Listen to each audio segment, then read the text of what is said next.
And we are going. What's going on with everybody? It's your boy Eric, aka Young God, coming to you live in the Green Dungeon, giving it to you real raw rugged. And I got a very. I usually I got a special guest, but I have a very different special guest. This is a very different interview, man. This guy is an internet legend from what I know of him. So I'll let him introduce himself, man. Who we got?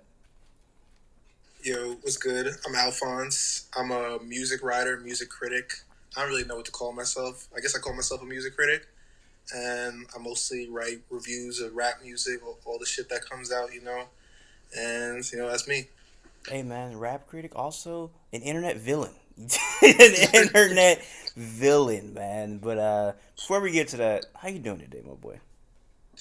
I'm doing pretty good, chilling, just listening to some shit today, writing some stuff, getting that all out, feeling it out. Wait, man, I just want to tell you I appreciate you coming on for the interview. Also appreciate you for shouting me out in interviews, plugging me or whatever. You don't have to do that. That's very nice of you. Very, very nice of you. Oh yeah, I know I don't, but I'm serious. I watch your there's not a lot of things on YouTube like rap related that I like. I feel like a lot. I feel like a lot of it is not critical enough, or a lot of it's usually too like one sided, one way. It's too like personality based, or not critical enough, or something like that. And I feel like you catch the right balance. You you have a large personality. You're funny. You think of all. I wanted to ask you when you do a review, like when I was watching like your CLB review, is a lot of that stuff like off the top of your head? Are you writing a lot of stuff down? Like, Well, when I have that pizza box out, I'm legitimately reading from that pizza box. Like I have stuff written yeah, down on that pizza box, so it's like pizza notes. But I remember saying that I kind of treat it like improv, almost like improv comedy, because yeah, yes, I do have stuff written down, but a lot of that stuff is also like off the cuff. Like I can't think of a lot of that stuff like beforehand. Like, it would just be in the moment. Like if like let's say if a verse is really like, for example, like Cudi verse on that Cardi album. That made me so mad because that was one of the worst verses I've ever heard in my life. Like it brought anger out of me talking about it, that I just kept going on. So it's half like off the cuff, half stuff written down that I'm reading. But no, yeah, yeah. I wondered that. I'm like, you're really like you're speaking and talking, but it's really like a full and fleshed out review that you're doing in almost like real time. And I don't know, I think it's impressive. So like when I write a review myself, it takes me like hours to even come up with like thoughts and like even if I make a joke or something like that, and you just coming out naturally. So it's crazy. man, it's interesting because like writing a review for me, I put the album on, I listen to it a couple. I listen to it, try it several times before I review it, and I get the pizza box, I get my Sharpie, and I just write down thoughts. I may have like a joke, and I just might write down like something that I might understand, like a I don't know, like an acronym or something that I'd be like, oh, that's for that like part right there to say that, and yeah, I just go from there. So it's very interesting because like I've never really talked to anybody about their reviewing process. So like when you're reviewing, Yeah. like, do you like how do you go about your review process? If that makes any sense. I mean, first of all, I'm just trying to like immerse myself in whatever the album or mixtape is, which is I'll try to listen to it in several different ways. Like the first listen would probably just be like in my room, just sitting on my chair or in my bed, just laying down listening to it. And then after that, I try to like live with it in a way that I would an album that I'm not even reviewing, which is like, if I'm going to the gym or going ride my bike or going like on the bus or train, I have it on and I'm listening to it and I'm thinking about it. Even when you're like not like overtly thinking about it, you're like subconsciously thinking about it and you're catching things different every time. And so, and I mean, that's the benefit of having like more time to review an album than if you're trying to like rush it out or something, is that I feel like you should have some time to just live with it, because there are albums that on first listen I'm like, yo, this is trash, and then or not even trash, or I'm not even feeling this that much, and then I'm listening to it like over the weekend more and more, and I'm like, yo, I'm kind of feeling this, or vice versa, and just having to do that. I mean, that gets everything like set in your head. And in a way, like you're talking about your pizza box, I'll like have like notes or something in my head, or maybe in my notes app on my phone of just like, oh, for this song I'm thinking about this, for this song I'm thinking about this, or oh, I'm thinking about this going on in the album, and then you kind of just like put it all together. So I'm gonna snitch on myself because you do something that I need to do. I need to live with the album. I need to go outside. I need to experience the album. I really don't do that. I'm not a person that likes to go outside too much. Even before COVID, I'm just a kind of in my house, like to chill. And there's stuff that I didn't understand until I lived with it. Like I'll be in a car with somebody and they'll play a song, and I'm like, oh, I get it now. After seeing other people interact with the song, perfect example. NBA YoungBoy came out with 38 Baby, and I like that song a lot. I Yes. remember like it came out when I was in high school, and everybody was playing it. Everybody loved the song. I was like, that's cool. But he put out AI YoungBoy. I was like, this sounds the same. It's not really. I'm not really rocking with it. Put out more tapes. Really wasn't rocking with it. And what clicked with me? I didn't live this, but I seen it. It was like I was looking at this girl's story on Instagram. It was 300 niggas outside. I mean, pack to pack, just not just niggas. It was nothing but niggas outside playing "War with Us" by NBA YoungBoy, and they all were singing it word for word. And I was like, I get it. Like this is like a national nigga anthem. Like this is amazing, and that's something that I need to do. I need to live with an album because sometimes you don't understand it if you're not outside experiencing it. Nah, yeah, that happens a lot. You know, like you'll go somewhere, whether it be a party just outside or like on the block or something, and people are listening to the song, singing along to it, and you kind of just like look at it or feel it differently than you did when you were just sitting there on your headphones listening to it like two or three times. You know, and that I mean, that again is like you know that when you're doing a review or posting a review, you probably want to do it like within like a week of when the album came out or something like that, you know, because that's when people are like looking for it. But there is a benefit in like waiting a month to do it, you know, in that maybe you'll have a different view on it, maybe you'll have like a more well shaped view on it, and I mean that's something that me and you probably don't have the luxury of doing. But if there was a time to try it out, you know, it'd be a cool like experiment to see, you know. See, I think I have the benefit of like I don't know. I love being from the South. It's like it's nobody like Southern people to me, and the way that they interact with music is just so interesting. And like I've legitimately changed my thoughts about a complete artist just by being in a car with like somebody. I'm like, yo, like the way this nigga is feeling this Kodak song, it just made me understand it. So yeah, man, that's something that I need to work on. Yeah. Before I get away from that, I almost forgot. How did you end up finding me? Like I know I ended up following you, followed me back, but I would imagine you probably had seen something to make you follow me back before then. Yeah, I mean, it was literally just on YouTube, just like clicking around. Like I'm always bouncing around with the algorithm. I mean, I spend like hours every day just clicking around, Yeah. watching. I was probably watching like reaction videos or something, and you know, and I just happened to like click on you, you know. Hey, appreciate it. Appreciate the view, man. I've known Yeah. about you for years. So the funny thing is, every time I see you, I'm like, yeah, this guy legitimately listens to the same thing I'm listening to. Like, this is a cool nigga right here. But it's funny because my friend Amp, he's not gonna let me let this down if I don't bring this up. It was like 2 years ago. I brought you up, and I was like, yeah, he I think you might have like, did you interview Sada Baby? Like, did you do like an in person interview with Yeah, Sada Baby? I think I yeah, brought that yeah, up. He was like, yeah, you remember who that is, right? I was like, oh, I've seen him before. He was like, yeah, you was killing that nigga the other day. Are you killing a nigga a year ago? I was like, huh? You must have tweeted something I hated because he always say, man, you did a 180 on that nigga. You used to go in. I'm like, what? I have no idea what that is, but what I do know is every time I see you, I just want to say shout out to you for putting on the underground, bro. From the Detroit to Sada Baby to Lonnie and them, and then even what's going on in your backyard in New York, you got Navy Blue and that whole movement going on. You're really tapped in. So is that like an initiative for you to just look out for like kind of smaller artists? What's going on, or is it just come across you? I don't know if it's initiative, but it's what I listen to, Yeah. and that's tend to be what I've gravitated. What I've always gravitated to is like more just like up and coming things, or more like regional things than like the national like chart movement or whatever. And I mean that's how I try to write. I try to get it to like reflect what I'm listening to that week or that month, and it just happens to be a lot of Detroit shit, a lot of like, you know, I mean, I love Mike. I mean, Disco is one of my favorite albums of the year. You know, and I just wanted to reflect. I want to go on like a website like Pitchfork and like fill in some of those holes. You know, like things that nobody else there is going to listen to or is even interested in. and I could talk about it and talk about it in a way that is beyond just being like, oh, this is fire or this is not. Talking about like the context, bring it, like, why do they sound like this? Where does that come from?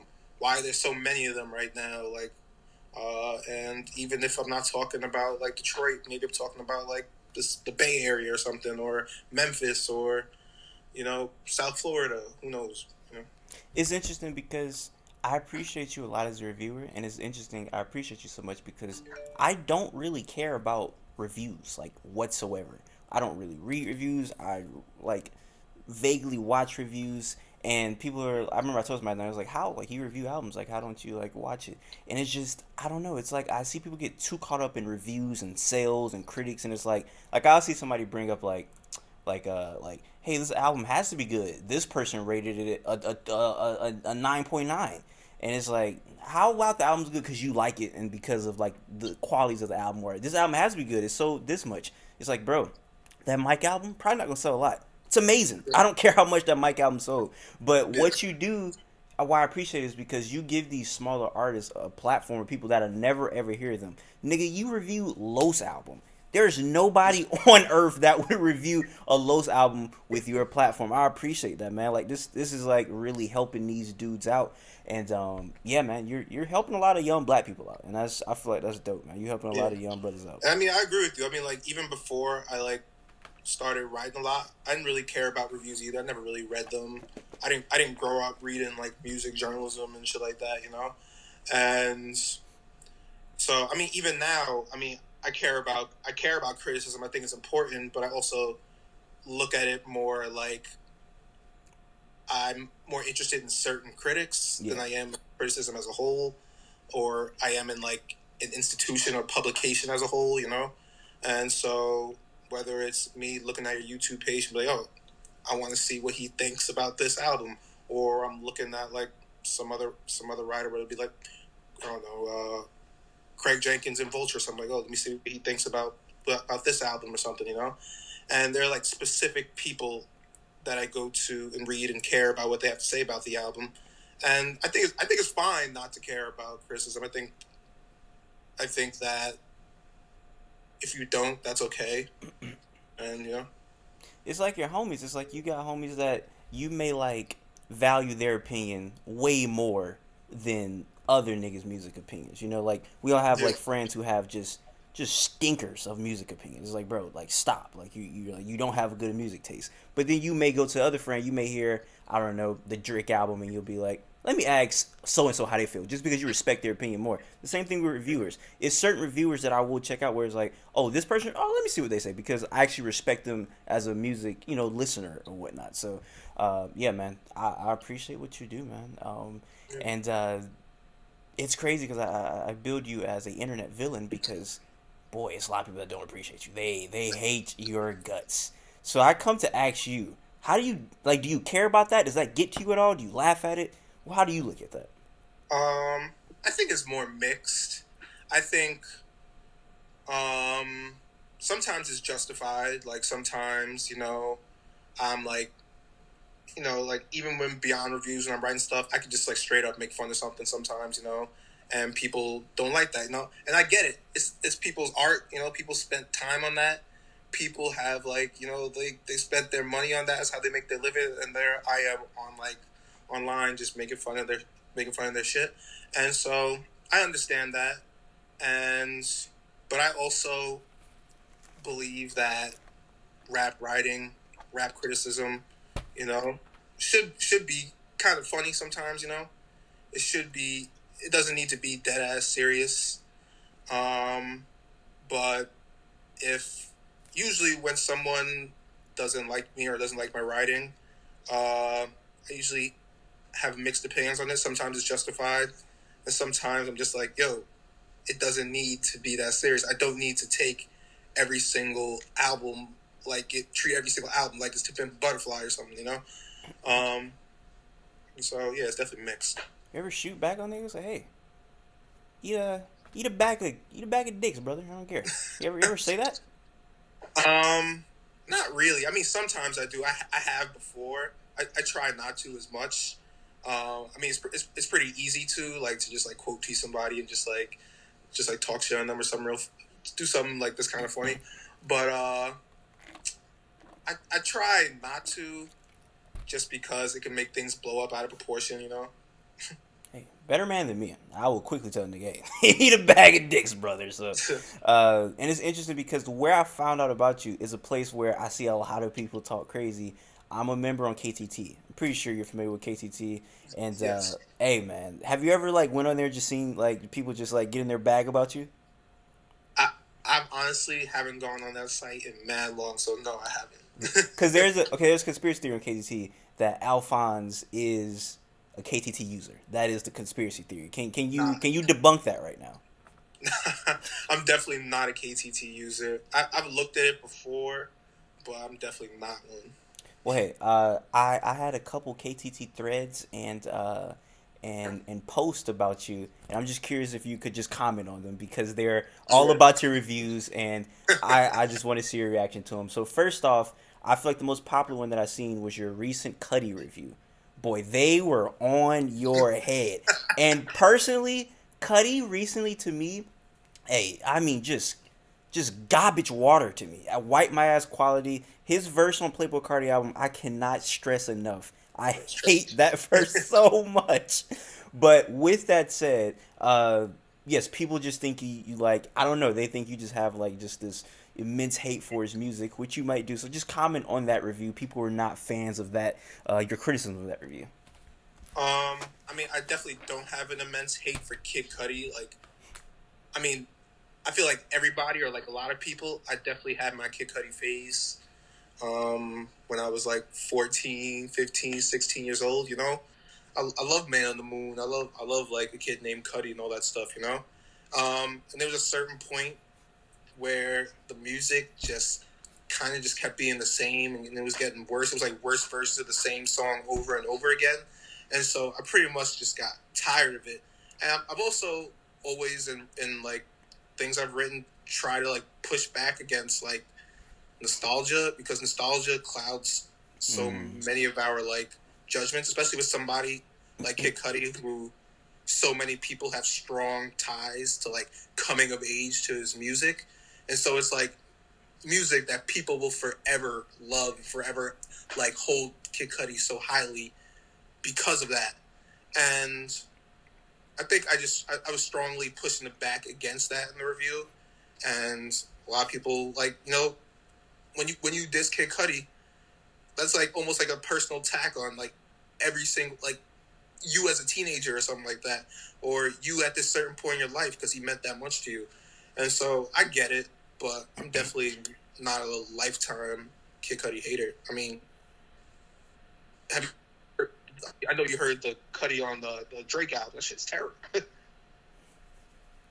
Turn that down, man. Turn it down, man. I don't want to hear it, man. It's I don't. It's like he lost his sauce. I felt like Man on the Moon 1, Man on the Moon 2. He was even though he was rapping about or singing and rapping about a lot of like serious mental health and depression stuff.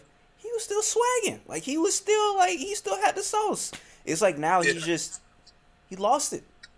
He lost it, man. But I did like what's that? He had a bunch of fire songs in that one album. Hold on, let me look it up. It's the album with I think Willow Smith is on it. Let me go find it real quick. Which one? It Passion, Pain, Demon Slaying. It was some cool stuff on there. How you feel about that? I can't agree with that, but That's funny. Not nah. Hold on. Not saying everything was fire, but it was like let me see. One, the All In song I like, the By Design with Andre Three Stacks I liked, and like two other songs. So like 4 out of 19 I took. that's a low average right there. But, you know, That is funny. I mean, but that's how a lot of people like look at albums, though. You know, like especially when you're like when you're given something like 5 out of 10 or something or whatever, and people are like, oh, but I liked or I saved like 7, 8 songs for my playlist, but they save 7, 8 songs out of like 25 songs. You know, like and because most people, if they don't like a song, they just don't go back to it Yeah. or don't listen to it again. Versus when you're reviewing something, you have to take the entire thing that they released and evaluate all of it. You can't just say, "Oh, this is bad. I'm just gonna ignore it." That is a fact. And I guess kind of moving on to the next artist, you reviewed, what is it, Party Mobile? Wasn't that his last album, Party Next Door? Oh Party yeah, Mobile? Party Next Door. Yeah. Okay, so I'll give my thoughts on him and I'll let you respond to the thread because there's also a post that I want to highlight that made me laugh. So I think Party Next Door is can be at times a very phenomenal writer.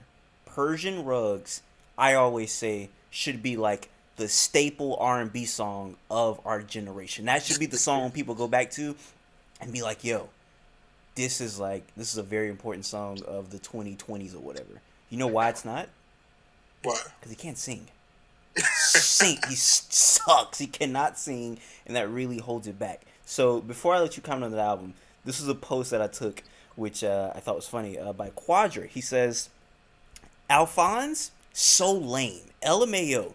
Dudes take Sada Baby super seriously, but expects me to believe every party song sound better if someone else were to sing it." And I'm not gonna lie, everything he said, complete opposite. You should take Sada Baby very serious. And Yeah, shoot. if somebody else were to sing Party Next Door, Persian Rugs, that song would be like that's supposed to be a very important. I don't know how you feel about that song, but I feel like that song should be very important in this generation. I mean, I love that song, and I also agree that a lot of the party songs would sound better. I mean, that's why Drake keeps him around, because Party is a great writer. And it's just as a vocalist, he could be dull, pretty boring sometimes. It really doesn't have a lot of range, and on a lot of those early like party albums, he kind of covers it up a little bit because the writing is that good, or like the production is really good, or it's catchy enough. But on Party Mobile, it's all just it's all just boring. You know what he's fire at though? I'm not gonna lie. He's Well, fire when he get in his dance hall bag. He's fire. I don't know if you agree with that, but when he get in his dance hall bag, he's shooting 100% for me. no, I think there's a couple songs on Party Mobile like that, and those are like some of the better ones. Like even like the shit he's done with like Rihanna or whatever. It's just fire. What is it about? Do you think like is he using less like a vocal range when he's doing these dance hall songs? Like why do you think he sounds much better over those than a typical R&B song? Hmm. I think there's just more stuff going on. Like some of those like stripped down R&B songs like require you to just have like a better singing voice, and I think that some of those dance hall style songs don't place as much of an emphasis on that, and so he could kind of just ride it out. I would agree. I feel like because when you're like because he had one song on I think it was PartyNextDoor or 3 where he was just singing over guitar. And that's you can obviously tell like it's more focused on his vocals because it's literally he's just singing over like an acoustic guitar, and Yeah. like you said, it's not a lot going on there compared to reggae. You got a nigga ring alarm, and you got a whole bunch of instruments going on. So you got a good point. Yeah. Also, I'm not gonna lie, you like a big nigga, so I don't think niggas want to say that to your face. I don't know how big you are, but just looking at you, you kind of like you would break a nigga jaw if you had to. I'm not that big. I'm kind of short. I'm like 5'10" ish. I don't know if that's considered short. Nah, You know, you know, you try to hold you 6 foot there, believe me, you know what I'm saying? It's just close enough. It's just close enough. But interesting. We're talking about these like reviews. I have a question. What's you think the review that you got the most backlash for? Because when I think about mine, it would either have to be it has to be XXX 17 album or Death Grips album. I remember I reviewed a Death Grips album and they went on Reddit and made a thread to set up a 1 versus 1 fight with me and MC Ride for whatever reason. It was really crazy. So, how bad have your I guess responses got from your reviews? I mean, definitely varies from review to review. I mean, the Kid Cudi one was like that was like up there. That might have been like the worst it ever was. Really? Just because I think it was just a perfect marriage of just like shitting on somebody who has a lot of like diehard fans. Yeah. But besides that, I'm trying to think of the most recent one. I mean, there's always. I mean, some people. I reviewed the Space Jam album. Some people reacted negatively to that. I said the Space Jam soundtrack was obviously bad, but some people were like, oh, like this is for kids or whatever. Why are you Why are you taking the time to do that? Um, I seen a but lot yeah. of people kind of got in their bag with the Donda feature review thing. Oh, oh yeah, I did the. That was supposed to be like some, and that's what I was talking about. That's supposed to be like kind of like a fun type Yeah, of article where I'm just like, and like just like ranking like everybody that's on Donda, and I think I mean, at least on the internet, when you put out like a joking type or like comedic type article, uh, I think some people don't really understand the tone of it or don't understand the intentions of it, and it's kind of looked at as like you're just trying to shit on this Kanye record, which in a way I was a little bit, but um, but it's kind of just like because I mean I told you I didn't really grow up reading a lot of rap writing yeah. or any rap writing at all. But when I did start to like get like interested in it, like around maybe like the end of college or something, I would go back and read like the Ego Trip Book of Rap Lists or whatever, like Ellie Wilson and Sasha Jenkins and all those guys.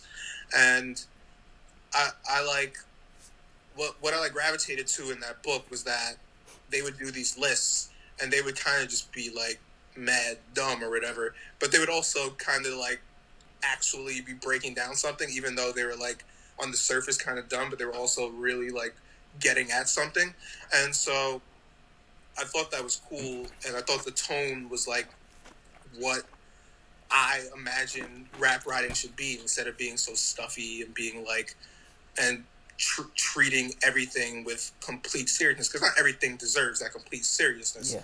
And like a lot of shit in rap is stupid. Like go scroll Say Cheese right now, and I forgot what I just saw right before I came on here. It was like, oh, there's no cap, the Ed Sheeran of our generation. Like that is mad stupid. Like this. So I just feel like whether it's like a Donda article like that, it should be light in tone. Hey, not gonna lie. Maybe Donda would have been more fire if No Cap and Rilo Rodriguez was on there. I mean, maybe they would have. Never know. That nigga Rilo said what Rilo said. Rilo said Stevie Wonder had it good growing up because he couldn't see his mama cry. That is a crazy bar. I mean, probably throw some church organs on there. Rilo and No Cap would fit perfectly right there. That's hilarious. I think the cheat code that I have that I could use that you can't is that I'm on video and I have a bonnet on in this pink background. So when I'm being funny, people are like, "This nigga just already is like look ridiculous in the first place." Yours is you're like just typed out.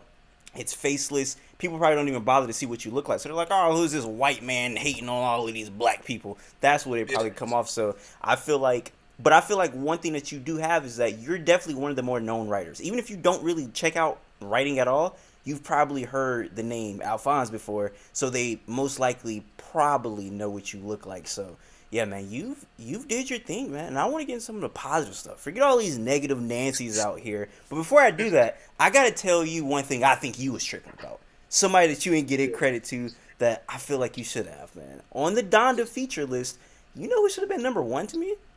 What? I don't know this. I don't know anything about this nigga outside of the album, but that nigga Vori. That nigga Vori has the best features on that album to me.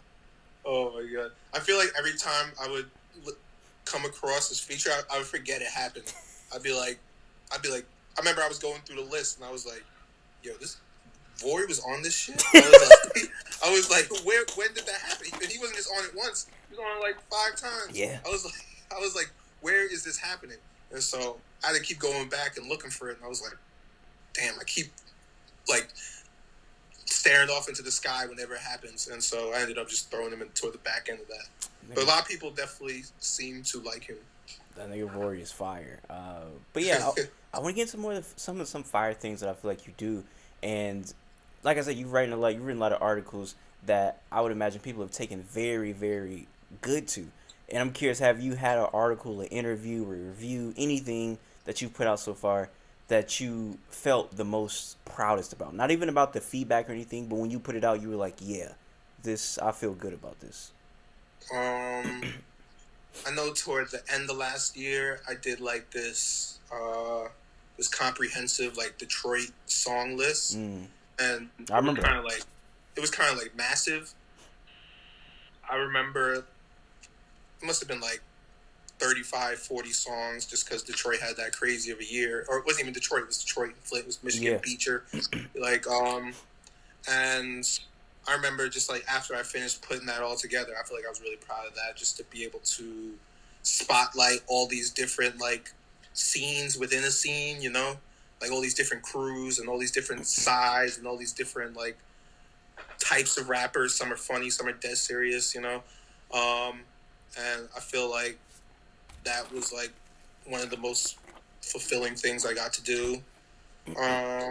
Definitely earlier this year when I did the navy blue profile, I feel like he could be a tough rapper to write about because a lot of it's pretty dense and there's just a lot there, and so I feel like I was proud of the way that came together, and I was proud of like just being able to tell his story in a way that I thought came out well, and so those are two that come to mind off top. I have a bold prediction about Sage Navy Blue that I'm Yeah. curious your take on this. I think 10 years from now he's going to be a very important person. Not even just in music, but just from the way he thinks, just the philosophies he presents in his music. Then he can skate, he models. I'm 100% sure he can act. When I interviewed him, he told me a story about him almost he like cut himself in Jamie Foxx pool. I'm like, nigga, how are you with like that's crazy to me. So I Yeah. really think like if I feel like they do like a a a what's the guy? Why am I? We almost lost Detroit tonight. Who made that song? Wow, this is crazy. How's my mind slipping right now? Hold on. We almost Jill Scott Heron. I don't know why that was slipping my brain. If there were ever a biopic on Jill Scott Heron, I feel like he would play it, and I just feel like he would be a very, very, very important person. I don't know how you feel about that, but yeah, I really hold that guy to like high standards. I mean, 10 years is mad long. That is a long, but I'm giving him time to build everything he Yeah. has going up.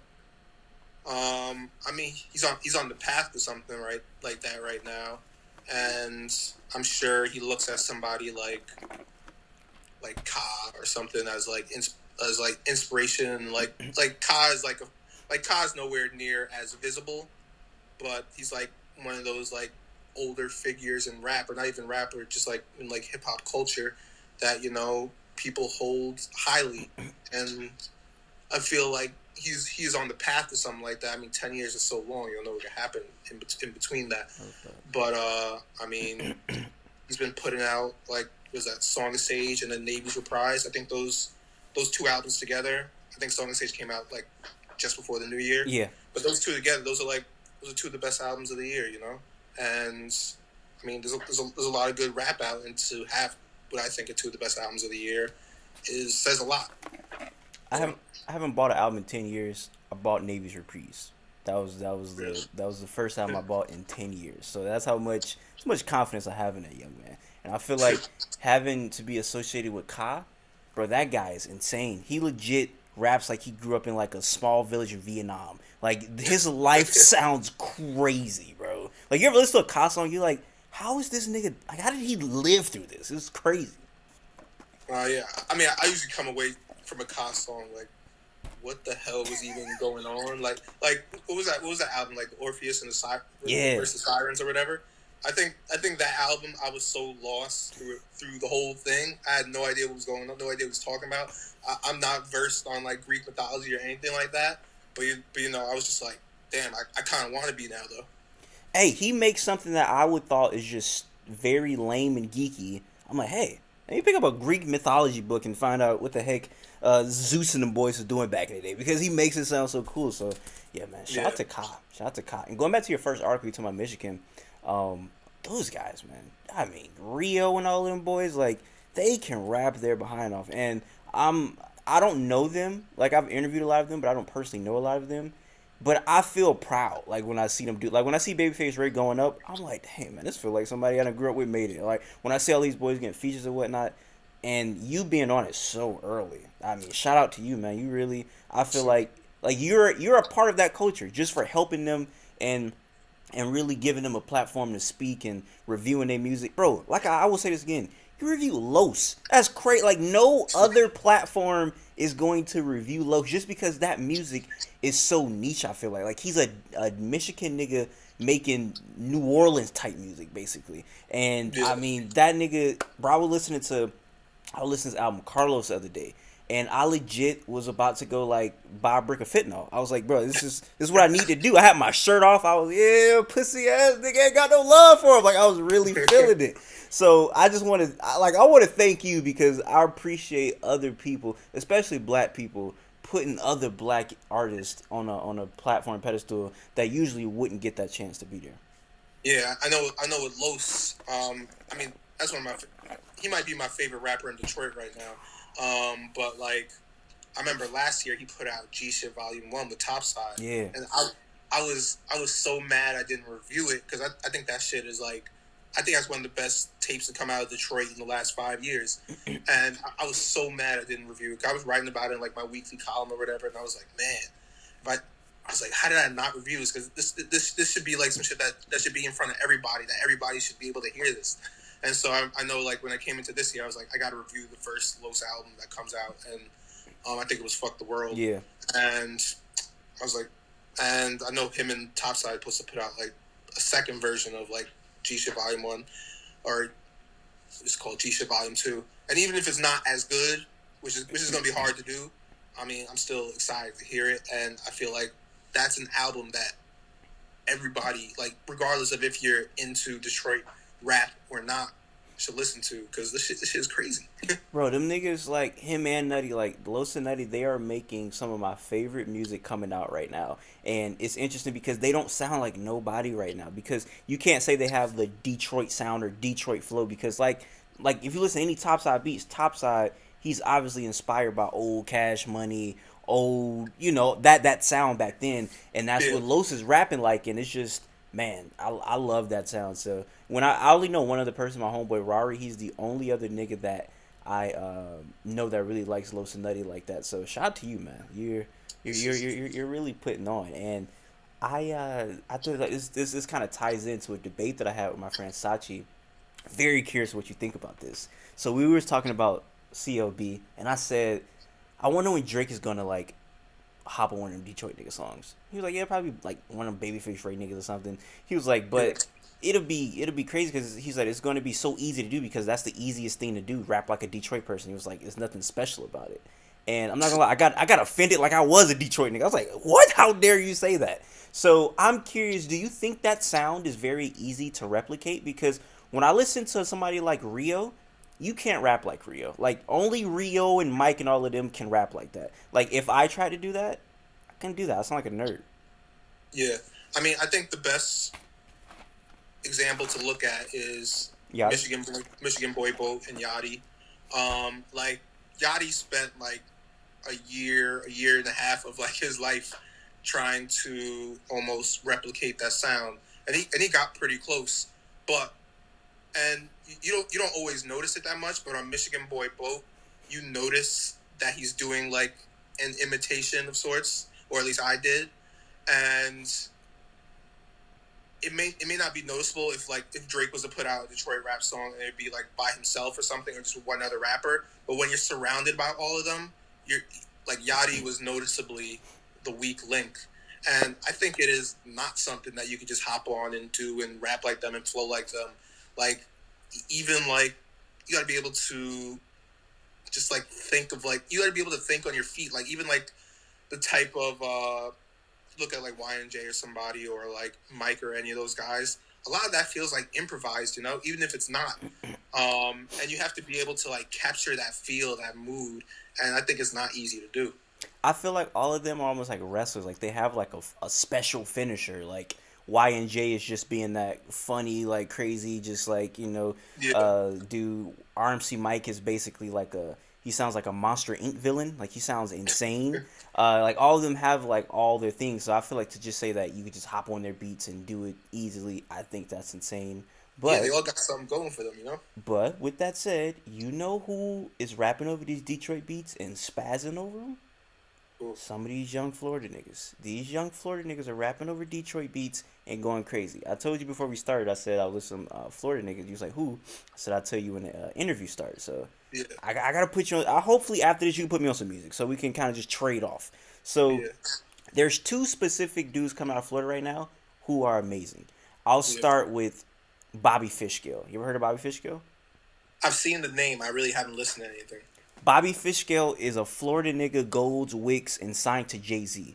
That alone Yeah. had me like, Jay-Z seen something in a dirty Florida nigga. This Yeah. nigga here, he can rap his behind off. He sound like a Florida nigga. He has some of the most like craziest bars. That nigga said, he said, trap, trap, trap. I've been trapping all day. I done broke the world record. 9 days I ain't bathed. I was like, what? This nigga is wildin'. He got a bar about what he said. He said something like something something something. I been about this shit. My homie wanna fuck my cousin. Shit, I might middleman the trick. I was like, what? This nigga is crazy. Like his bars are just so like, yo, it's just so many things I can think about. He just like a very like trap Florida nigga. Like Florida trap niggas, they will tell you how dirty they are. You meet any nigga that's really trapping in Florida, nigga be like, shit, but I ain't changed my underwear in 4 days. Like nigga will be proud about that. And that's Bobby Fishkill, but he raps his behind off. So that's Bobby Yeah. Fishkill and Golden Boy Count Up.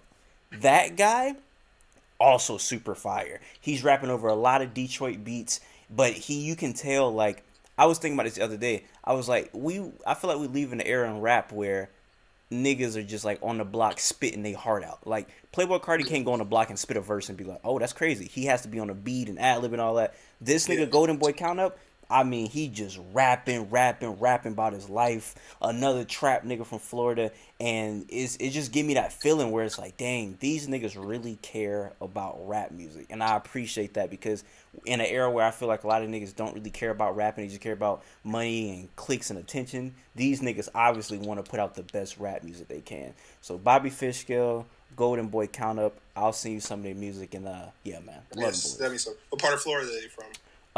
What's his name? Bobby Fishkill from Tallahassee, or he in that Tallahassee area, and Golden Boy Count Up is from D-Land, Florida, which is basically Daytona. Okay, cool. Nah, I feel like Florida is a hard rap scene to get into if you're not from there or like close to there. I feel like because it's so big. There's so much of it, and like even if your main source of like music discovery is YouTube or something, you really come across like those big rappers, and it's hard to like get past them, and it's hard to. I feel like a lot of people, especially outside of Florida, don't get it Yeah. fully. They can't distinguish between what's good and what's not, and everything kind of sounds the same to them. And I feel like that could happen to me sometimes too. And I feel like it's a hard barrier of entry to get into Florida rap. So I appreciate you putting me on. Hey, I say this all the time. When Kodak Black blew up, I didn't understand it. Not because I didn't think he was good. It was just because I never thought that somebody who sounded like that would be presented to the world. Because the way Kodak sound, that's like real Florida. Because that was when Lil Pump and X and Ski Mask. And I wouldn't really say that sounds like Florida rap. Kodak is what Florida rap sounds like. So for him Yeah. to blow up, I was like, man, it just seems so regional. Like the stuff he's saying, like he called niggas green. He's saying jit. This is before I guess jit went worldwide and now everybody says it. This is only a Florida Yeah. term. It's only a Florida term. And it was just like, man, I can't believe this many people is rocking with music that I thought was just too local or too regional to vibe with. So to see him blow up and I see people rocking with Golden Boy Count Up, and I guess of course my city, everybody's was talking about Jacksonville this year. Uh, yeah, it's crazy to see specifically my city, Jacksonville. Nobody from Jacksonville ever thought Jacksonville would be any type of like noise making. So Yeah. yeah, being from New York, that perspective, just looking at the Jacksonville rap scene. What do you think? I mean, it definitely reminds me in a way. It's like I remember when you put that article on Complex. It reminded me in a way of like a smaller or more insulated version of like drill, in a way. And I'm sure that's like a common thing that you guys bring up. But But I mean, I also have the same problem with it as I do with a lot of Florida rap. You know, it's hard to that barrier of entry. It's hard to break those walls down. And I feel like I remember after you wrote that article on Complex, I hit you up because it like helped me think about it in a way that I couldn't. Being from New York, and I feel like being from the South, you have a different outlook on the music from the South.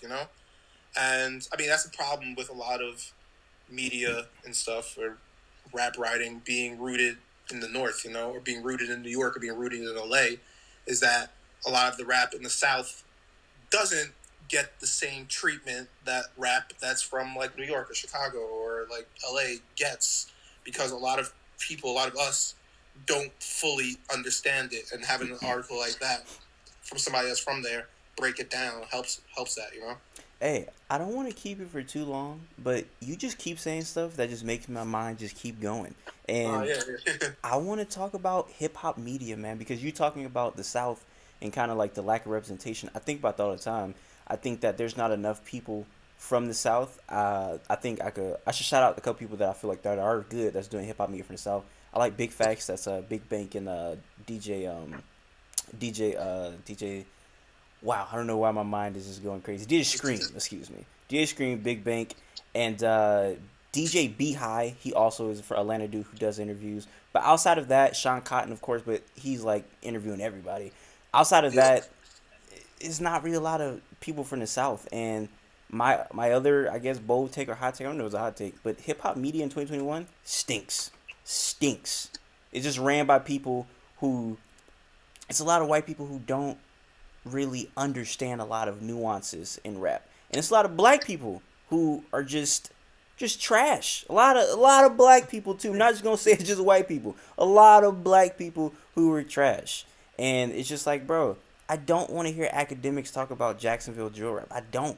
Like I don't want to hear some like you know, where he's from in New York talk about shit that he just can't understand because it just end up sensationalizing. Or even YouTubers who talk about it because they're in it, like the dudes Trap Lil Ross and all them. They sensationalize something, probably not even knowing that they do it, but they do it. And it's just like, bro, it's real shit going on in this city, bro. It's like niggas getting murdered, and the way that you're covering it is like not good or not helping it at all. You're just turning Yeah. niggas up even more. So I feel like the way hip hop media is going, it sucks, it trash. There's not enough people that I respect in it. It is a couple people, like I said, it's people that I named, it's other people that I didn't name. But for the most part, all I see is just people who don't really get it. Yeah. I mean, you hit on the problem right there. I mean, there's a couple problems with it. You hit on one of them right there. I mean, one is that, I mean, you mentioned it when you said Sean Cotton. You said that Sean Cotton is a good interviewer, but Sean Cotton interviews everybody. And when you interview everybody, there's no like sense of what Sean Cotton's taste is, or or a sense of curation or something like that. And I feel like a lot of things in hip hop media are based around numbers, based around what's going to get you clicks, or like that.